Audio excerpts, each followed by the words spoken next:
Colorado is at a crossroads on worker heat safety. Starting in 2023 with an agricultural-only heat standard, the Colorado Department of Labor and Employment is now proposing a major expansion, extending heat protections to all outdoor and indoor workers across the state. This presentation covers what Colorado's new 2026 heat goals are, why they matter, and what employers and workers need to know. As stated on the official website of the Colorado Department of Labor and Employment at cdlele.colorado.gov, the goal is to create a comprehensive heat safety standard that protects every Colorado worker. Colorado's current heat standard, adopted in 2023, covers only agricultural workers. The new proposal would extend protections to construction, landscaping, delivery, warehousing, manufacturing, and indoor workplaces. This expansion is driven by data. Colorado experienced record-breaking heat in 2024 and 2025. According to the Colorado Climate Plan at energyoffice.colorado.gov, the state faces increasing extreme heat events due to climate change. The proposal mirrors frameworks already proven in California, Oregon, Washington, and Minnesota, using temperature-based triggers for shade, water, and mandatory rest breaks. Scan the QR code on this slide to visit the Colorado CDLE heat safety page at cdle.colorado.gov for the full details. Let's look at what exactly is being proposed in the new Colorado heat rule. The proposed expansion would create a comprehensive worker protection framework, moving beyond the current agricultural-only rule to cover every worker in the state. Under the new proposal, Colorado would join California, Oregon, Washington, and Minnesota as states with broad heat illness prevention standards. First, the scope expands from agriculture only to all industries. Outdoor workers in construction, landscaping, delivery services, utilities, and forestry, plus indoor workers in warehouses, manufacturing plants, commercial kitchens, and foundries. Second, two-tier temperature triggers modeled on California and Oregon. 80 degrees heat index triggers basic requirements for shade, water, and prevention plans, while 90 degrees adds mandatory paid rest breaks and emergency medical planning. Third, every covered employer must develop and maintain a written heat illness prevention plan, known as a HIP. Fourth, all workers and supervisors must receive annual training on heat illness risks, prevention, symptoms, and emergency procedures in languages they can understand. And fifth, new and returning workers must be gradually acclimatized to heat over 5 to 7 days. OSHA data shows that 50 to 70% of all heat-related fatalities happen on the first day of work in hot conditions. The QR code on this slide links to the full text of Colorado's current heat standard in the Colorado Code of Regulations. Let's explore the 80-degree trigger, the first tier of Colorado's proposed heat protections. When the heat index reaches 80 degrees Fahrenheit, every covered employer must take immediate action. First, provide accessible shade. Shade structures must be large enough to accommodate all workers on rest breaks, with open air circulation located as close as possible to work areas. Second, supply cool drinking water. Employers must provide at least 1 quart of cool water per worker per hour and actively encourage workers to drink frequently. Third, implement a written heat illness prevention plan covering monitoring, water, shade, rest breaks, emergencies, acclimatization, and training. Speaking of training, all workers and supervisors must be trained on recognizing heat illness symptoms: headache, dizziness, nausea, confusion, and loss of consciousness. Training must be provided in languages workers can understand. Finally, acclimatization. New and returning workers must be gradually introduced to heat over 5 to 7 days, increasing exposure from 20% on day 1 to full exposure by day 5 to 7.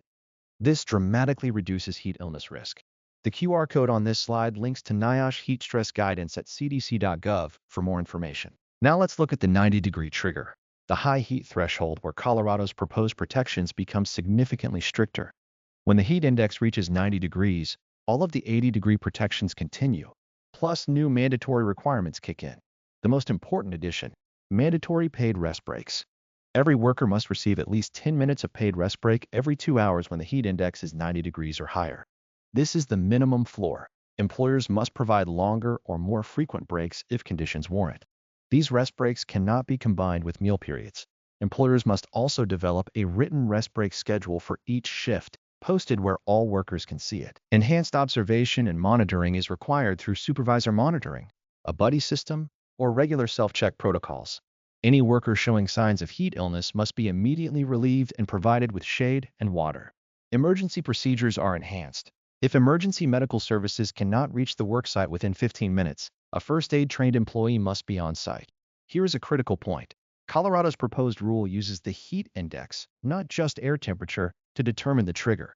The National Weather Service heat index accounts for both temperature and humidity. This means the 90-degree trigger can be reached even when air temperature is below 90 degrees on humid days.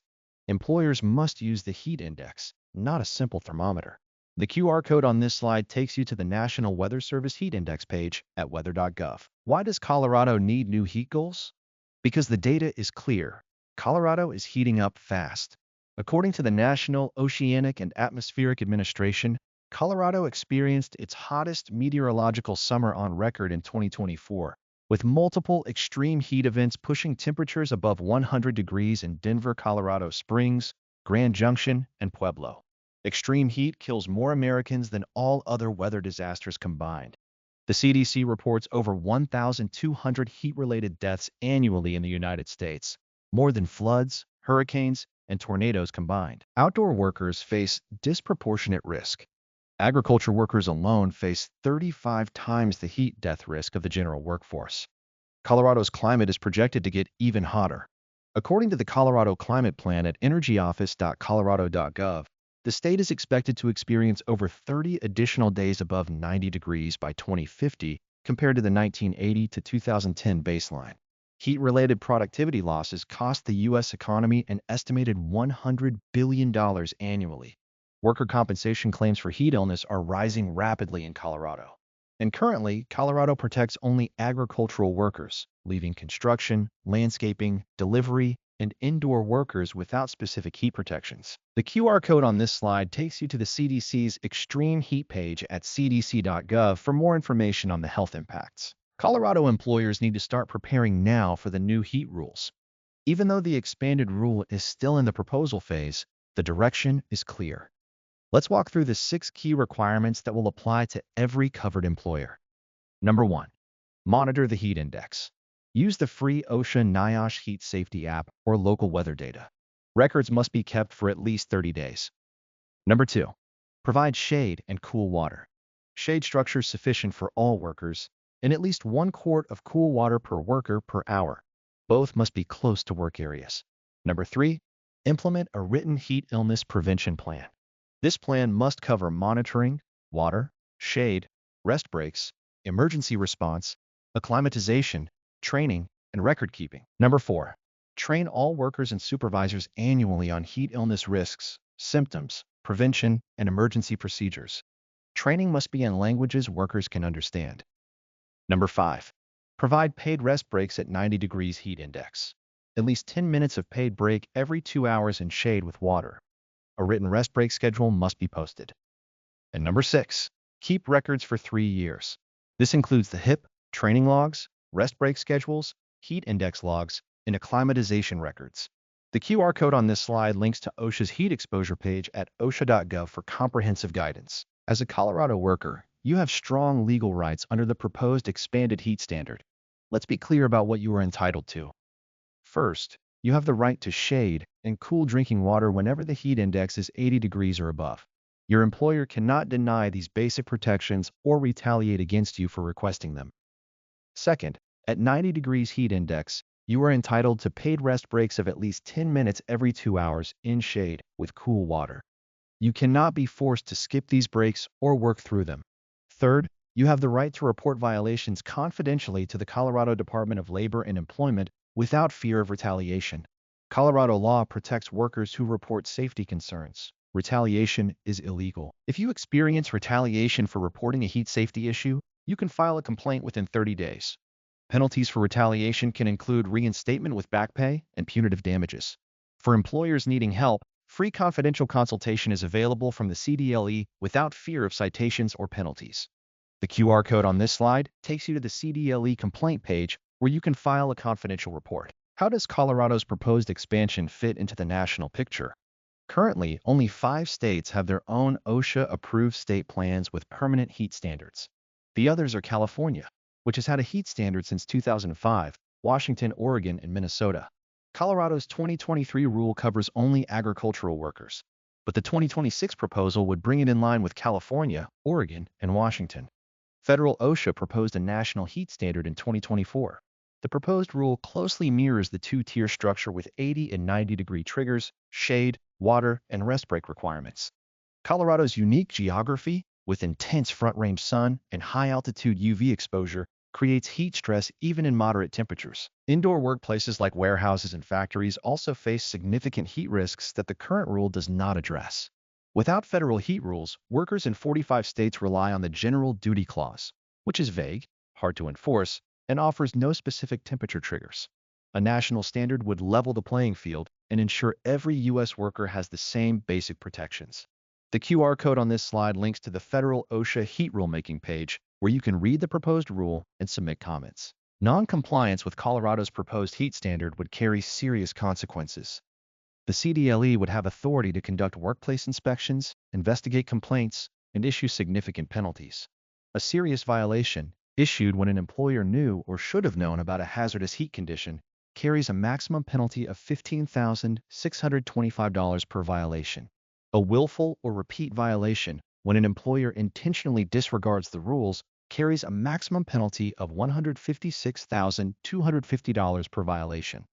In cases involving worker death or serious injury, criminal penalties may also apply. Following Oregon's model, Colorado would likely implement targeted enforcement during heat waves, with unannounced inspections in high-risk industries like construction, agriculture, landscaping, and delivery. Any workplace death from suspected heat stroke would trigger a full investigation, and employers found at fault face maximum penalties, public citations, and potential criminal prosecution.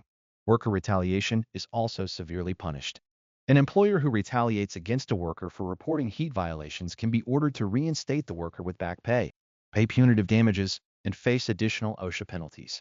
The QR code on this slide links to OSHA's heat exposure page with comprehensive information. Colorado's proposed heat standard is part of a much larger statewide effort to address climate change.